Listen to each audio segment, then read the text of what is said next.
Stoicism is a philosophical tradition with roots in Greek and Roman antiquity. Its founder was Zeno, 3rd century BC. The influential Zeno taught philosophy to his many disciples in ancient Athens. Zeno held his classes on a painted porch or stoa. This stoa, decorated with mythological scenes and still visible in Athens today, is the site from which the word Stoicism originates. Stoicism has proven to be vibrant and influential philosophy across the centuries. Its proponents have included the Roman playwright and statesman Seneca, the Roman slave-turned-freeman Epictetus, and the Roman emperor Marcus Aurelius. Stoicism, in short, is a series of mental techniques and ways of life that allows you to decrease and then virtually eliminate all negative emotions such as anger, fear, anxiety, and dissatisfaction, while simultaneously building up a tide of pure joy inside you that eventually starts to make you jump around and boogie at unexpected moments. So let's see what it's all about. The core of philosophy seems to be this: to have a good and meaningful life, you need to overcome your insatiability. Most people at best spend their lives in a long pursuit of happiness. So today's successful person writes out a list of desires, then starts chasing them down and satisfying the desires. The problem is that each desire, when satisfied, tends to be replaced by a new desire. So the person continues to chase. Yet after a lifetime of pursuit, the person ends up no more satisfied than he was at the beginning. Thus he may end up wasting his life. The solution, the Stoics realized, is to learn to want the things you already have rather than wanting other things. The most interesting technique that will help you achieve this is negative visualization. For example, suppose that you currently have a good working set of eyes. Imagine carefully what it would be like to live your life as a blind person. You can go a step further, close your eyes and try to make a cup of coffee or tea for yourself. You would have to work very hard to rearrange your life to remain functional. Learn Braille, which is a system of touch reading and writing for blind persons. Take special precautions when walking around town and when cooking eggs at home, etc. But in the end, you could surely survive and even become happy again if you were blind. But now, open your eyes. Surprise, you have this bonus of sight. Wow, you were already doing just fine in your blind life, but now you have working eyes too? What an incredible life. You are truly blessed with more than you ever need. It turns out that if you practice negative visualization on a regular basis, you learn to both appreciate your current life much more and to be mentally prepared in the event of any changes in your life as well.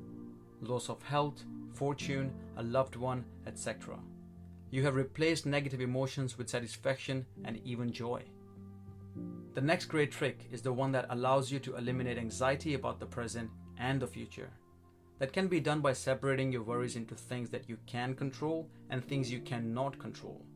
Some people worry endlessly about politics and world events, so much that it affects their ability to lead a happy life. Even when in reality, world politics barely even affect their lives here in the cushioned and prosperous rich world. The Stoic solution to this is to realize that politics and the actions of other countries are completely outside of your circle of influence. So you can breathe easily and completely drop all worry about them. Now, I'm not saying you shouldn't be mindful of events around you or in the world, but there is a smaller subset of these events that you can influence, who you vote for, and possibly where you donate your money or time. To eliminate the rest of your worry, make the votes and take the local actions, and then you can be 100% worry-free as you've done your part. Similarly, instead of worrying about your health as many people do, you simply work to the best of your ability to optimize the body you've been given.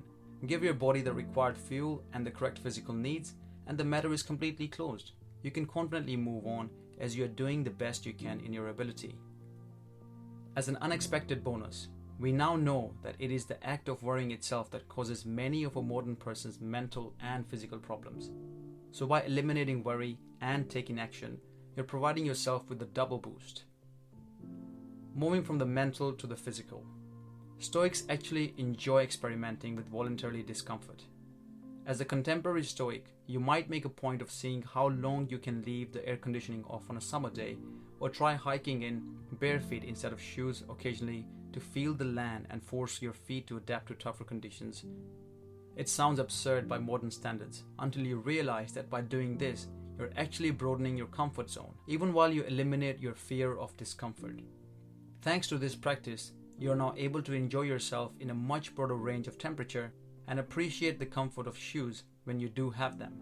Meanwhile, a person with extreme opposite philosophy might become irritated if he ever has to travel in less than a first-class airplane, or stay in less than 5-star hotel, or drink sub 500 per bottle wine. By experimenting with voluntary discomfort, we learn to appreciate far more of our life and can be content with a much simpler and more wholesome one. The more pleasures a man captures, the more masters he will serve. Nature is a broad concept for the Stoics. It encompasses the natural world and its forces, patterns of interplay in human society, and the inner psyche of the individual. In short, their concept of nature is the whole cosmos, outer and inner. But there is much more to the philosophy than sitting around trying to be happy with what you've got. Stoics believe that the main purpose of our productive energy is to fulfill all of our life's obligations to our best ability and to help our fellow humans. So Stoic is actually a hardworking person who enjoys the feeling of hard work, even extremely hard work, as it just falls into the voluntarily discomfort category. Rewarding social interactions are a specialty of the Stoic. They believe that humans are social animals at the core, and thus we must exercise this part of our personality to maintain a balanced happiness. But at the same time, it is not rational to have any interest in fame or social status, since these are fleeting indulgences rather than sources of true happiness. When we encounter insults from other people, we must deal with them with reason rather than anger. Either the insult is true, in which case we should be grateful for the insulter for pointing out this area in which we could improve, or it is false, in which case we should pity the insulter for his lack of accurate perception. Either way, an insult is nothing to get upset about. The core of all these tricks and techniques is to let reason triumph over your reflexive emotions. By understanding human emotions and motivations as thoroughly as possible, Stoics are able to bend our evolutionary programming and use it for the purpose of attaining a ridiculous amount of happiness, rather than its original purpose, which is to survive and reproduce successfully.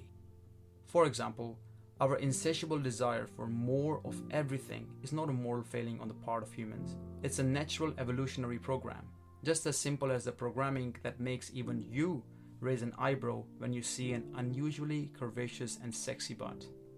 Ancestors of ours who were insatiable and always wanted more mates, more children, more food, more social standing, and more security against predators and enemies were quite simply the ones who got to produce the largest number of surviving children. But while insatiability did historically lead to more children, it does not lead to more happiness in a modern life. I would like to quote a tweet from the very famous and successful actor, Ben Affleck. People with compulsive behavior, and I am one, have this kind of basic discomfort all the time that they're trying to make go away. You're trying to make yourself feel better with eating or drinking or sex or gambling or shopping or whatever, but that ends up making your life worse. Then you do more of it to make that discomfort go away. Then the real pain starts. It becomes a vicious cycle you can't break. That's at least what happened to me. Lastly, in my own miniature summary of Stoicism, I'd like to point out the difference between pleasure and happiness. An alternative philosophy called hedonism suggests that to have the best life, you simply maximize pleasure, but Stoics reject that, since pleasure is just one dimension of true happiness. Eating cupcakes is pleasurable, as is sex, sleeping in, drinking wine, and watching TV. Higher level pleasures might be attained by driving a fancy car for the first few times, receiving compliments from important people, or having millions of people ask for your autograph. But each pleasure very rapidly wears out if overused, and the hedonist is left scrambling desperately higher up the pyramid of earthly pleasures until he runs out of money or health. Meanwhile, by focusing on happiness, the underlying signal delivered by pleasure, the Stoic can make it much more consistent and tranquil companion in his life. In our society, as well as those thousands of years ago, the Stoics is truly the one who has got it going on.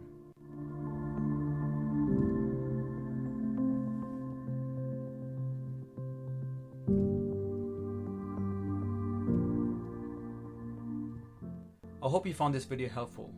I will be making further self-improvement and philosophical videos on this channel, so subscribe to not miss out. If you like my content, please like, comment and share. Thank you for watching.